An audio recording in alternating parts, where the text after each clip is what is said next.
আল্লাহ আমার সৃষ্টিকর্তা, আল্লাহ আমার সবার কাছে প্রিয় যিনি তিনি আমার রব। দুনিয়া করব সবাই আল্লাহর ইবাদত, দুনিয়া করব সবাই আল্লাহর ইবাদত।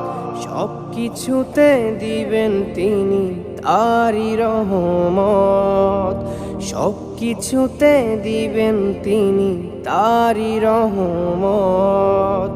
আল্লাহ আমার সৃষ্টিকর্তা, আল্লাহ আমার সবার কাছে প্রিয় যিনি তিনি আমার রব। আল্লাহ আমার সৃষ্টিকর্তা, আল্লাহ আমার সবার কাছে প্রিয় যিনি